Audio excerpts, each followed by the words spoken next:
سلامونه جوړ په خیر. څنګه کولی شئ د اوپو A53 2020 CPH 21 ماډل ریسټور کو.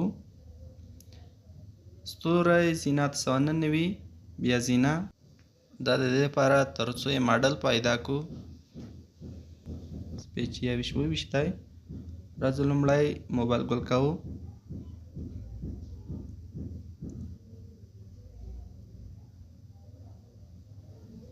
راځو انلاک ټول خلاصوو. بیا کلیک کوم.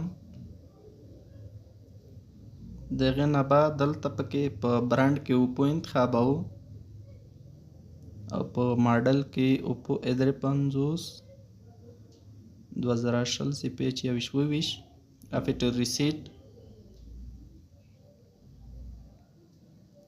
په دې ځای کې د غږ پورته کولو او ښکته کولو تڼۍ په یو وخت کلیک کوو او کیبل ور انزرټ یا هم داخلوو تر هغې پورې تر څو په کمپیوټر کې پروسه نه وي شروع شوې، ګوتې نه ترې لرې کوو.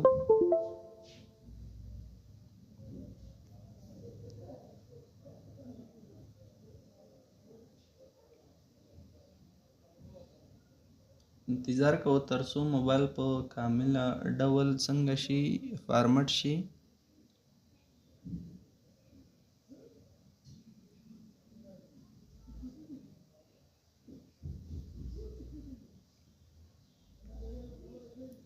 موبایل فارمټ شو، ریبوټ یا هم بیا چلانیږي.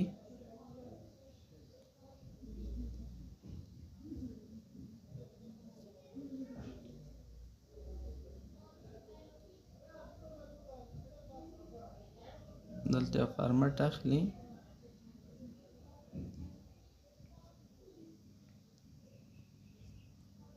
یوه یادونه باید وکړم چې اوپو کې بعضې ماډلونه شته دی چې بغیر د انلاک ټول TSM یا هم نورو سافټویر څخه کوډ یې ماتېږي. هلته درته وایي چې فلانی کوډ دلته داخل کړئ، خو زیاتره جدي په دې شیانو نه خلاصېږي. تاسو نه لومړنی کوډ غواړي کوم چې د صفحې دا چې کوم تاسو ته یاد نه وي نو څنګه یې خلاصوئ.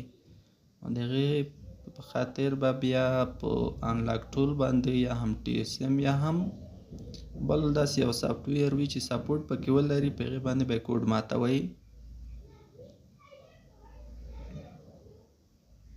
دلته پکې سلیکټ لینګویج انګلیش، دلته پکې هیواد سلیکټ ریجن، دلته اګریمنټ چې دا ده مارک کوو نیکسټ.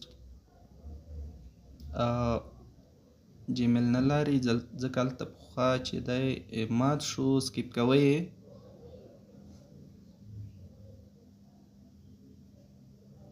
اکسپټ نه غواړو کوډ ورکړو ته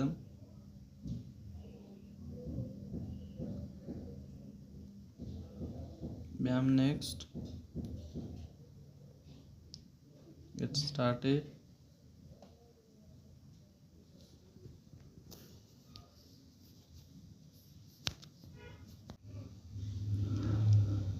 نو کوډ یې مات شو.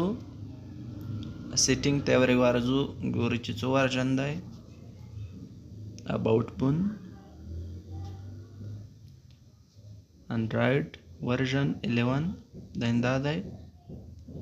نو تر بیا ښې چارې هیله ده چې ویډیو به مو خوښه شوې وي.